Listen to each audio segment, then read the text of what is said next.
வணக்கம் தலைவர். தமிழ்நாட்டுல கூட்டுறவு வங்கிகள்ல 5 சவரன் வரை அடமானம் வைத்து நகைக்கடன் பெற்றவர்களுக்கு வழங்கப்பட உள்ள கடன் தள்ளுபடி குறித்த முக்கிய விவரங்களை இந்த ஆதாரம் விளக்குகிறது.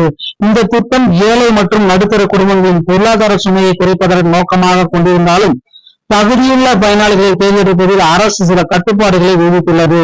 குறிப்பாக அரசு ஊழியர்கள், கூட்டுறவு சங்க பணியாளர்கள், வெள்ளை நிற ரேஷன் அட்டை வைத்திருப்பவர்களுக்கு இந்த தள்ளுபடி வழங்கப்பட மாட்டாது என குறிப்பிடப்பட்டுள்ளது.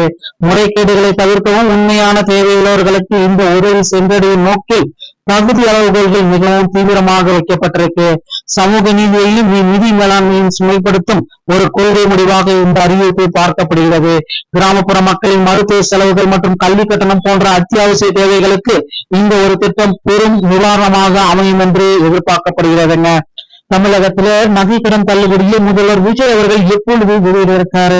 இது குறித்து திட்டத்தினுடைய முக்கியமான அம்சங்கள், யாருக்கு நகைக்கடன் கிடைக்கும், தகுதியானவர்களுடைய பட்டியல், இதை பற்றி தான் இந்த ஒரு வீடியோல நம்ம பார்க்க போறோம். கிராமப்புற மற்றும் நடுத்தர குடும்பங்களுக்கு பாத்தீங்கன்னா கூட்டுறவு வங்கிகள் சாதாரண நிதி நிறுவனங்கள் அல்ல, அவசர காலங்களில் மக்களை காக்கும் உயிர் நாடுகள். மருத்துவ செலவு, கல்வி கட்டணம், விவசாய முதலீடு, சிறு மற்றும் தொழில் குடும்ப இது ரொம்ப முயற்சிக்கும். சுழற்சியில் பாத்தீங்கன்னா வங்கிகள் இருக்கு.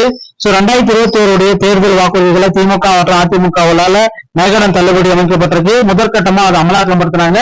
தற்பொழுது மக்கள் எதிர்பார்க்கிறாங்க. ஏன்னா தேர்தல் வாக்குறுதிகளை விஜய் குறிப்பிடனாலும் செய்வார் அப்படின்றத மக்கள் எதிர்பார்க்கிறாங்க. அனைவருக்கும் இது ஆனதல்ல, இது ஒரு இலக்கு அடிப்படையிலான நிவாரணம். அதாவது 5 சவரன் வகையிலான நகைகளை வைப்பவர்களுக்கு மட்டும்தான் இது கிடைக்கும். மற்றபடி இது எல்லாருக்குமே கிடைக்குமா அப்படின்னு பாத்தீங்கன்னா கிடைக்காது. இது ஒரு நிதி செய்தியில், இது ஒரு சாதாரண தேர்தல் வாக்குறுதியோ அல்லது இலவசமும் அல்ல. இது பொருளாதார ரீதியாக பாதிக்கப்பட்டவர்களை மீண்டும் பொருளாதார சுழற்சியின் முளை வைக்கும் ஒரு மாபெரும் கொள்கை. கடன் சுமையை குறைக்குது, பொருளாதார சமநிலையை உருவாக்குது. அரசு மற்றும் கூட்டுறவு ஊழியர்களா இருந்தா இதுல இருந்து இருக்கிறாங்க. வெள்ளை நிற ரேஷன் அட்டைதாரர்களும் இருக்கிறாங்க. தவறான விலங்கு அளித்தவர்களும் இருக்கிறாங்க. இது லாஸ்டா பாத்தீங்கன்னா உண்மையான பயனாளர்களுக்கு மட்டும்தான் இது கிடைக்கிற வகையில வழிவகை சொல்றாங்க. யாருக்கெல்லாம் இது கிடைக்கும், யாரெல்லாம் இதுல தகுதி அற்றவர்கள் அப்படின்றதுதான் இப்ப பெரிய கேள்வியா இருக்கு. தகுதி மற்றும் காரணங்களுக்கான பகுப்பாய்வு நீங்க தெரிஞ்சுக்கணும். விண்ணப்பதாரர்கள் வறுமை கோட்டிற்கு கீழ் உள்ள விவசாய தொழிலாளினா இருந்தா கண்டிப்பா அவர்கள் தகுதியானவர்கள். ஓகேங்களா? பொருளாதார சுழற்சியில் மீண்டும் நுழைய மூலதனம் அவங்களுக்கு தேவை. அரசு ஊழியர்களா இருந்தா அவங்க தகுதியற்றவர்கள். அன்றாட பிழைப்புக்கு கூலி வேலை செய்பவர்கள் தகுதியானவர்கள். அரசு ஊழியர்கள் சங்க ஊழியர்களா இருந்தா அவங்க தகுதியற்றவர்கள். கூட்டுறவு சங்க ஊழியர்களும் தகுதியற்றவர்கள். பொருளாதார ரீதியாக கடுமையாக பாதிக்கப்பட்ட குடும்பங்கள் தகுதியானவர்கள். தவறான விவரங்கள் அளித்தவர்கள், வெள்ளை ரேஷன் அட்டை வைத்தவர்கள் தகுதியற்றவர்கள். சரிங்களா? சாதாரண உயர் வருமானம் அரசு நிதி சுமையை கட்டுப்படுத்த இது ரொம்ப முக்கியமா இருக்கும்.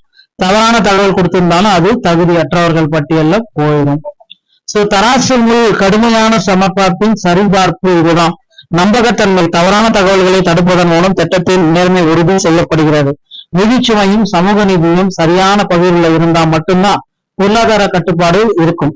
மாநில அரசு நிதிச்சுமை உண்மையான பயனாளர்களின் தேவைகள் இருந்தா மட்டும்தான் சரிவர தராசு அப்படின்றது முக்கியங்க. கொள்கையின் நிஜ தாக்கம் அப்படின்னா கிராமப்புற விவசாயி ஒருவர் குடும்பம் பயிரிழப்பு மற்றும் வருமான குறைவால் கவிடுபடியா இருக்கு. அவசர மருத்துவ செலவிற்காக 4.5 சவரன் நகையை கூட்டுறவு வங்கிகளை அடமானம் வைக்கிறாரு. வட்டி நெருக்கடியில் அதிக தொகை கடனை மீட்க முடியாத சுச்சுவேஷன். தள்ளுபடி என்பது இவர்களுக்கு ஒரு ரீசெட் பட்டன். கடன் சுமை நீங்கி இவர்கள் மீண்டும் ஒரு பொருளாதார சுழற்சி நுழைய ஒரு வாய்ப்புகள் இருக்கு. இது இவர்களுக்கு ரொம்ப பயனுள்ளதா இருக்கும். ஒட்டுமொத்த இலக்கு அப்படின்னா இதுதான். இந்த மாவட்டத்துல சிறுதொழில் செய்வர்களுடைய எண்ணிக்கை அதிகம்.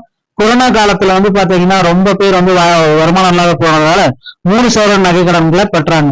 வட்டியுடன் சேர்த்து கடன் சுமை அதிகரித்தால் முடங்கிய தொழிலை மீண்டும் தொடங்கிய மூலதனம் இல்லை.